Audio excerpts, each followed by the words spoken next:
Hey everyone, AJ here. Welcome to High Performance House Calls. Today we're going to head to Washington State and chat with off-road racer Jason Blanton and see what he's up to. Hey Jason, what's going on? Good, how are you doing? With lockdown and quarantine and this whole virus, how is it affecting you and what's been happening? It's a little rough and it's kind of a bummer year because racing's pretty much shut down for most of the year, so we're kind of just prepping the race car for who knows when the next race is going to be, but we'll be ready. But let's back up a little bit. So how did you actually get into racing? I grew up doing off-road stuff, so when I was 16 I built my first off-road car. It was actually like a Bronco 2 that I cut the roof off. I put like straight axle under it and put a V8 in it, and my parents were pissed, but it was the coolest thing for me at the time, and I go wheel that around, and then the buddies I grew up with did the same thing. So it was kind of like a group of friends that we'd all go out and play every weekend, and then it turned into, I started doing competitive rock crawling for a couple years, and then that morphed into me racing Ultra4 in 2010 when one of my sponsors, Masterpole, was like, hey, we'll pay for your entry if you go try this new racing series out. So then from there, it's just been, I've been hooked. So we've been racing, and we're on the third car I've built since I started racing. So just things evolve and things get better and faster, and the competition out there is so tough these days that you got to just keep innovating and getting faster. How are you preparing for your next race if you really can't get out there and, practice or just do what you do? Like what do you do to prep for when everything does reopen?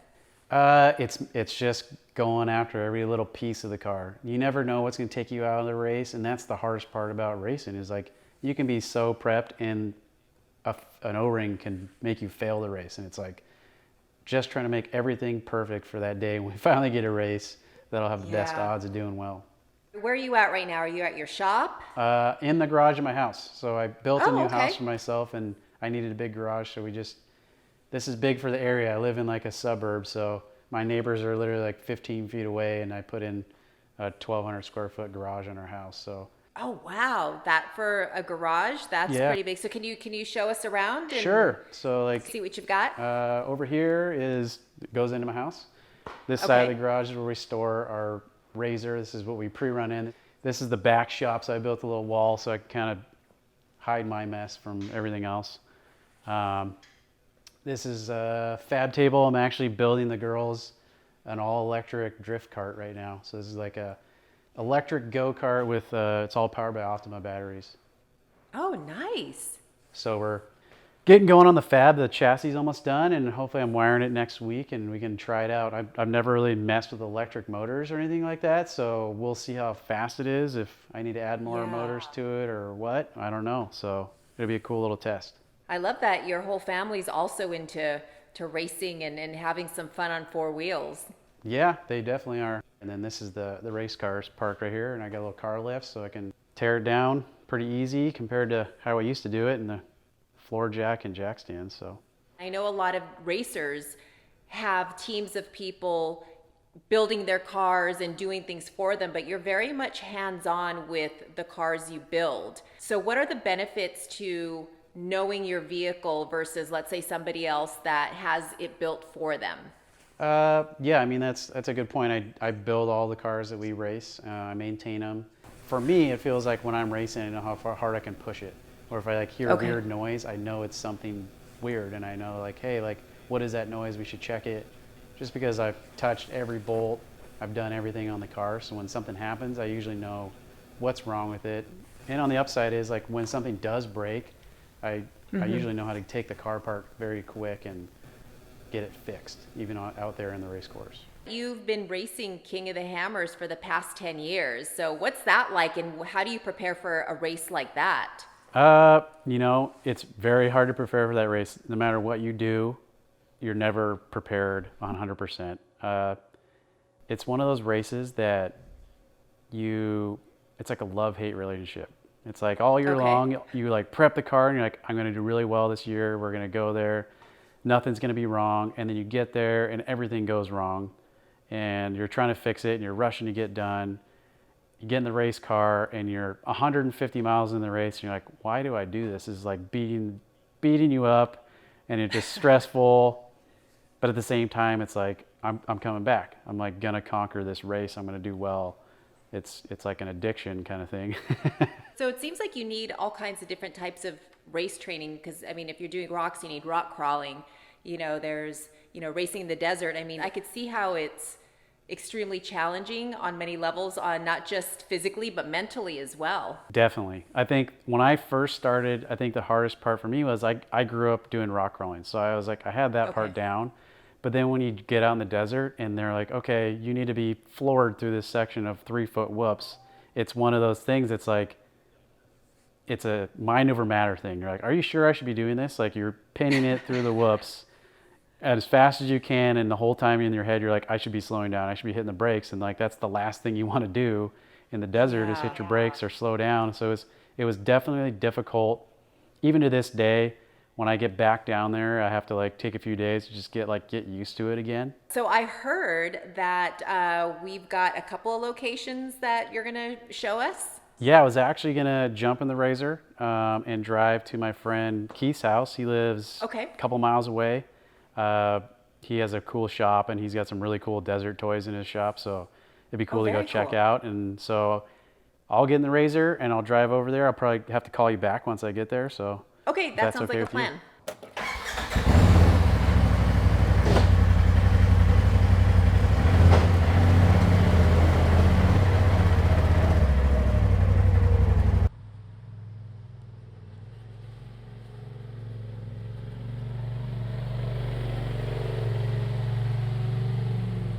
Hey. Hello. We're back. We just made it here. This is my buddy Keith. He owns the shop. How you doing? Hey Keith, how are you? Good. He's actually, anytime we have to do any like crazy fab work or tube bending or anything on the race car that's excessive that my shop can't handle, comes over here and he takes care of it. So. Okay, well he looks like he's got a pretty cool setup where he's at. He does. He's got, it's like a little over 2,000 square foot. Can you show us around Keith's shop? And I hear you've got a trophy rat to show us. Yes, this is it right here. This was built about 5 years ago. It was in SEMA 4 years ago. Okay. It's a, what year is it, Keith? It's a 37 International. 37 International pickup truck body, and then he built a full tube chassis. It's got an LS motor in it. And the body just sits on top. So you can unbolt the body and it'll just be like the tube chassis underneath. You can still kind of drive around just as empty shell. That's very cool. You guys are kind of like ahead of the game with this because I've been talking to a lot of builders lately, and it seems like, and I hate to use the word trend, but a lot of builders are going towards the patina. I think it definitely started a trend. Like he did it a long time ago, and a lot of people have been doing imitations. I believe there was one on like the Fast and the Furious movie that looked almost identical to this one, the newest movie they came out with. So it's kind of cool. On the chassis table over here. Okay. This is the next version of the Trophy Rat. So see if you can see that okay. Yeah, very cool. So this is the lower end. This is all the suspension. This is the front A-arms. It'll have a lot more travel than the old car. So what made you guys decide to kind of blend like kind of an old school truck and make it into an off-road truck? Just trying to keep that patina real, kind of keep the old nostalgic look as much as we can, but kind of hide some characteristics under the skin of off-road suspension and stuff that could hit a bump or, take a little beating more than your average OEM vehicle. So it actually was, I remember when he got it, it was actually one of our buddies owned the truck. Yeah. And he's like, I want that truck. I want to build something with it. So he got off our friend, and then we were talking about it before he built it. And he's like, I want to build an off-road car with it. And I'm like, well, you got to build it so you can come keep up and play, right? You can't just build like a road car. So then he built that and it just came out amazing and everyone loved it. And then, so like this is the chassis, but this is the truck that'll actually go on top of that when he's all done, is this guy right here. Oh, very cool. Okay. This is a 47 Diamond T. Same basic thing, throwing a cab on a tube frame with the suspension and then kind of build everything else from scratch.